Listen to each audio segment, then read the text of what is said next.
does not kill people. Chemotherapy does not kill people, my people. Lack of good nutrition during chemotherapy kills people. Another very important thing about chemotherapy, now that somebody raised chemotherapy is not given to everybody. And that is something that people should know. If you are a very early stage of cancer, if you are early stage cancer, maybe a stage 0 or a stage 1, and your cancer is not aggressive, meaning it is maybe a grade 1 or a grade 2, and it is not somewhere close to the chest cavity, then you will not need chemotherapy. Okay? Chemotherapy is given to people who have very aggressive cancers. Okay? It is given to people who have cancer that has spread to other parts of their bodies. Okay? It is also given to people who the tumor is big. The cancer tumor measures more than 5 centimeters. All right? So there are certain parameters that they follow to determine who requires chemo and who does not require chemo. And this is the same for radiation. Not everybody is supposed to get radiation. Because like I tell you, everything given to cancer patients have side effects. Everything has side effects. I personally did not do radiation because I did not qualify for radiation. What do I mean when I say I did not qualify for radiation? Something that I've realized is that many countries, many hospitals, they subject early stage cancer patients, Ghana, to very aggressive treatment even when it is not necessary. Even when it is not necessary. Let me give USA. What? That's weird. But there could be a reason why that happened. There could be a reason why that happened. Let me tell you why I did not have radiation. And I was treated at MD Anderson. If you're in the USA, you know MD Anderson. I think it's number 1 in the US for cancer treatment. You know that, right? I was early stage cancer. Okay? I was not meant to get chemotherapy or radiation because the cancer tumor they found was less than 5 centimeters. It was small. Okay? However, there was triple negative. And triple negative is aggressive. Okay? So when they find an aggressive, and that's why I said, chemotherapy, they will give cancer that has spread. They will give very aggressive cancers. They will give cancer tumors that are close to the chest cavity. Okay? So I had chemotherapy because the tumor they found in me was what they call heterogeneous. Okay, you see? Exactly. So you did your chemotherapy by choice. Exactly. Okay? So yours was by choice. But many doctors, when it is early stage 0, stage 1, they will say, we are not giving you chemotherapy. Okay? So I had chemotherapy because the tumor was aggressive. Now, when we come back to radiation, I pleaded and I say, please give me radiation. I want radiation. I want everything. And they said, no, we are not giving you radiation. Say, please just give me radiation. They say, no, you don't qualify for radiation. And I asked them, what qualifies people for radiation? They told me, number 1, you are an early stage cancer. Number 2, the cancer from surgery, when they took out my breast, the tumor was on my left breast. When they took out my breast, they do measurement. They measure the distance from the tumor to the surface that was cut. And they tell you the distance. When it is far away from the margin, when the tumor and the cells are far away from the margin, then you don't need radiation. So they told me, early stage cancer, the tumor was very far away from the margin. small tumor measuring less than 5 centimeters, we will not give you radiation. So at MD Anderson, whether you insist or not, they will not give you radiation because they look at other things after that. Now, these are other things that they looked at. The tumor was on my left side. Where does the heart sit? The heart sits on the left side. For me, when they insisted that they were not going to give me radiation, and I asked and they explained, I agreed with them. I agreed with them. Because my heart is on my left side. The tumor was on my left side. So if they ended up giving me radiation, they told me that I was highly likely going to start having heart attacks. Okay? The people who receive radiation, especially with the cancer having been on the left side, are highly likely to get heart attack in the future.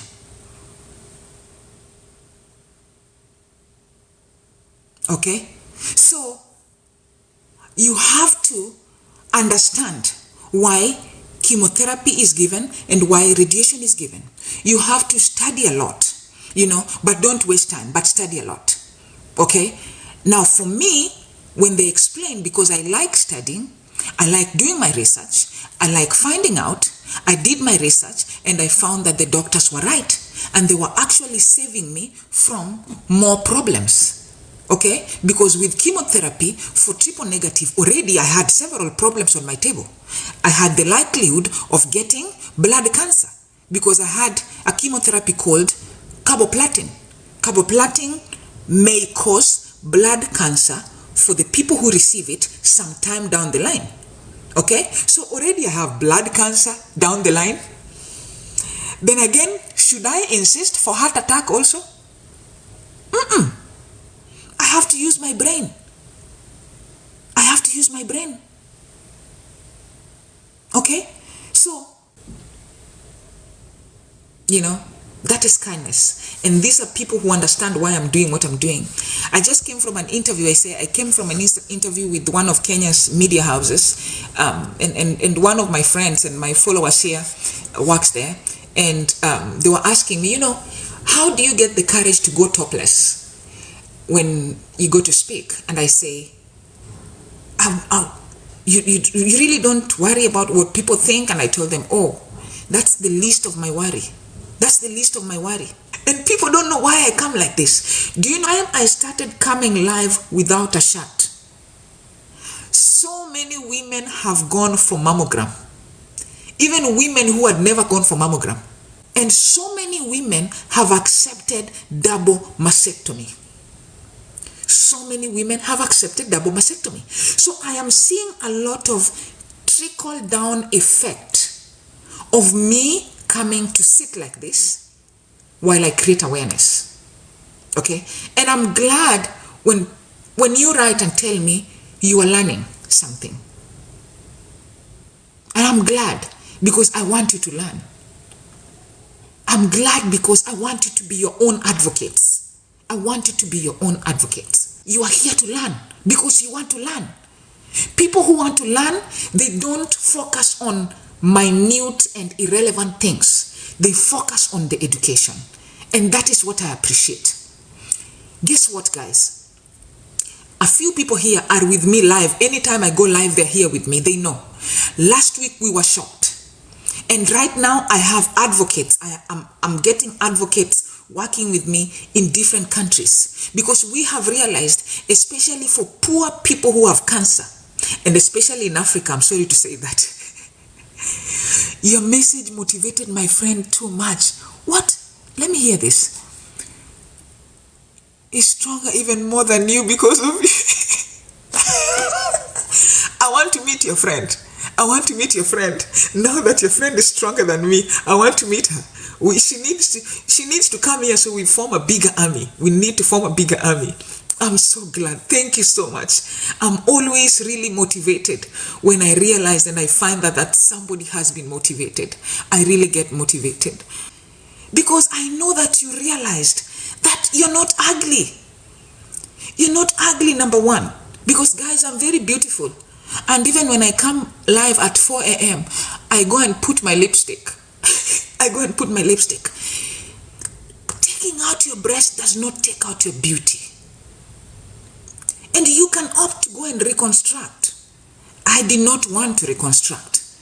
I did not want to reconstruct my breast because of several reasons. Okay? Because it's easy for me to search. It is easy for me to search myself like this. And also, I don't want to continue going for radiation. I don't want to go for mammogram all the time. You know? And I know I'm going to have a wonderful day, because each time I come here and somebody confirms that when I sit here, I am not sitting here to waste time. I am actually sitting here to communicate. It gives me more energy to keep coming live. It gives me more energy to keep scheduling live and come here to talk to you and come here and answer your questions, because I know that people are learning. Okay, now I want to tell you something. I want to leave you with two key things that I have noted from last week. Not from last week, I know that doctors in some countries lie, especially cancer doctors. When they realize that a patient is approaching end of life, they prefer to lie. They prefer not to say the truth. They like taking patients round and round in circles. They like telling patients, you're doing fine, you're okay, we will just continue doing chemotherapy, or no, there's no cancer in your kidney, but it is almost getting to your kidney. It is almost getting to your kidney. My people, when you are a cancer patient, let me tell you something. In different countries, especially in Africa, the people I'm looking for are advocates. I need people that can help me to defend poor cancer patients, because poor cancer patients are given raw deal. The doctors are lying to them. It's like they don't deserve to know the truth. So I want people who would love to be advocates, and I will train you on questions to ask and what to insist on. Okay? So in Kenya, for instance, I have a few advocates, and these are people who, whenever a patient comes and asks the questions and says that the doctors are not giving them their prognosis, the doctors are not answering their questions, that is when I release my advocates. I will pay for their transportation, and I will pay for a meal, lunch or something, and I will send a driver to pick the patient, and they will walk into that hospital with the patient, and they will ask questions. Because I need more advocates. Especially in Kenya, we have major cancer hospitals in Uasin Gishu, in Bomet, in Nairobi, in Mombasa, in Kisumu. Those are places I need advocates. People who are courageous. I don't want shy people. I work with courageous people who will dress up for the work. You will put on and look presentable, and you will walk in as an advocate of the patient, and you will sit down with the oncologist and you will tell them, I am coming here as an advocate for this patient, and I am coming to tell you and ask you to tell this patient the truth, because the information you're giving is not in line with what is in the results that we see in the paper. Okay, last week, my advocate went in with a patient and forced a doctor to say the truth, because the patient was saying things that I could not understand, and I am not a medical doctor. And when I asked them to send me the paperwork, I looked at the paper and I say, no, these papers, the information they're telling you does not match the information here. And you find that many of the patients are not people who can even read English. So you will give them the papers and they don't know what to do with the papers. They don't know what to do with the papers. Okay? So another thing I'm telling you is, I am creating time. If you are a patient, and mostly I work with, poor patients who did not have a good amount of education and they cannot read through their diagnosis. If you're that kind of a patient, you can send your diagnosis to me. If you feel your doctor is not telling you the truth, you can send your diagnosis to me and I will help interpret it to you. I will help interpret it, and I will call you and I will talk to you and I will tell you this statement, this is what it means. Okay? But I don't want to be overwhelmed. Okay? So I only do this for a few people, but soon I will, something in my mind, I want to train a few people on certain medical terms and how to interpret these things, so that I also have a team of interpretation. And that team will include some doctors, because I have a few cancer doctors that are my friends, okay, that I will have on that team.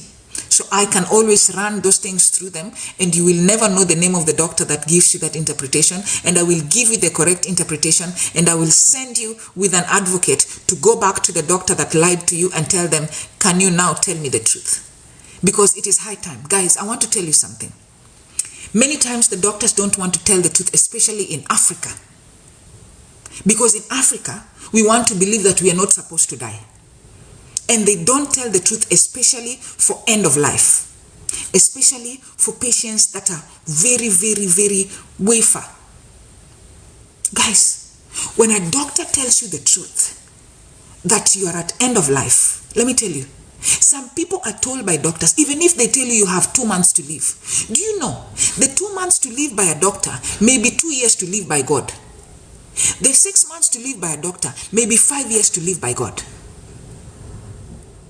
So don't be afraid to hear the truth. Don't be afraid to hear the truth. Because as humans, the truth helps us to prepare. The truth helps us to prepare. God is a God of order. I am a Christian, and I'm not afraid of saying that. I will never be afraid of saying that I am alive because of the mercies of God. The mercy and grace of God is new every morning. This morning, I am swimming in new mercies and new grace. Okay? So God created. And yes, and 5 years can be 25 years to live. Okay? God created creation. If you look at creation, the way God ordered the first day, the second day, the third day, and when he was done, he sat down and he looked at it and he said, it is beautiful. That is our God. So that is the same God that wants us, who are created in his own image, to be people with order. So for me, as a cancer thriver, as someone who has had breast cancer before, as a Christian, I thrive and I believe in life. But I'm factual. I am full of facts and I am full of realism, and I don't want to live in lies. I know that scientifically, and because God is the one that gives knowledge and wisdom to doctors, I know and I understand that cancer is something that can reoccur. I know that. And if cancer, God forbid, reoccurs, I want my doctor to tell me the truth. And I appreciate doctors in the US. They don't mess around. They will call the therapist and they will sit you down, and they like making this line. They like saying this: go and put your house in order. That is a common statement in the US, because they will tell you when time is up, according to them. Do you know what that statement helps you to do? That statement will help you if you don't have a will. You will write a will. Yes, Jay. I don't want anybody to give me assurance that all is well, so I'm running around like a headless chicken. They're telling you, you need to pay 7,000 for another chemotherapy, yet they know you're not supposed to be doing chemo. They know that. And number one, they're wasting your money. If I am at a point where they tell me, you need to go put your house in order, I will appreciate that doctor, because that doctor cares about me and cares about my children. Because the money that I would be wasting to do this money, I would be putting it aside for my loved ones. Calcifications may not mean cancer. I tell you, there's a lot of things that can cause calcifications. Go. Don't be afraid. Don't be afraid. I'm here. I'm here in case you need to talk. Write to me.